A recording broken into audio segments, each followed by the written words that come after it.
Hello, good evening, আসসালামু আলাইকুম। This is মিশাগর। Hopefully আপনারা সবাই ভালো আছেন। এই মুহূর্তে আমি অবস্থান করতে যাচ্ছি পর্তুগিজ ফুড। অর্থাৎ পর্তুগিজ ফুড বলতে বর্তমানে নাই, এটা যখন অনেক আগের কথা। পর্তুগিজরা এই সংযুক্ত আরব আমিরাতে বিজনেস করার জন্য আসতো।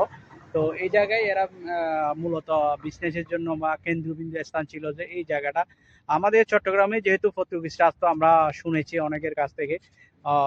চট্টগ্রামের ফিরিঙ্গা বাজারতে ফিঙ্গি শব্দের অর্থ হচ্ছে এটা পর্তুগিজ ভাষা থেকে আসছে, এই ধরনের অনেক বক্তব্য আমরা শুনেছি।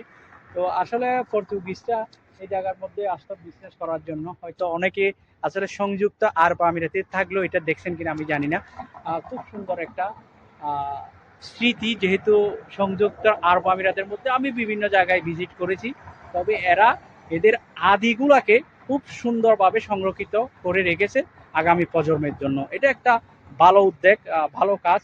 যেহেতু আগামী নতুন প্রজন্ম থেকে এই বিষয়গুলা জানা অত্যন্ত। এটা হচ্ছে যে আপনার পর্তুগিজ ফোর্ডের মেইন এন্ট্রান্স। হয়তো আগে যেরকম ছিল এই ধরনের করে এরা এগুলাকে সংরক্ষিত করে রেখেছে সংযুক্ত আরব আমিরাতে।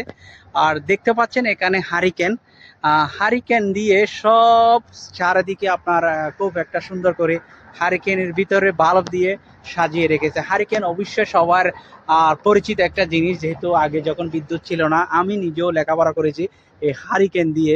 তো এটা হচ্ছে যে আপনার পর্তুগিজ পোর্টের ভিতরের অংশ। অর্থাৎ এরা যদি ভবনটাও যদি না থাকে, কিন্তু এই জায়গাটাকে এরা সংরক্ষিত করে রেখেছে। তো আপনারা দেখতে পাচ্ছেন, আপনাদেরকে একটু দেখানোর চেষ্টা করতেছি আমি।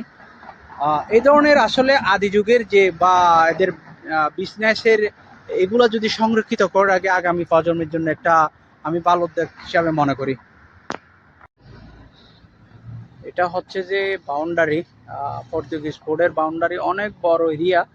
এখান থেকে শুরু করে ওইখানে পর্যন্ত পাশে আপনার একটা মসজিদ আছে, যেটা ইমারতের দ্বিতীয় মসজিদ, এবং এই দিন হোটেলটা পাশে আছে। তো সবাই ভালো থাকবেন, সুস্থ থাকবেন। দেখা হবে নতুন একটা জায়গায় নতুন একটা ভিডিও নিয়ে। আজকে মতো এখান থেকে বিদায় নিচ্ছি। সালামু আলাইকুম।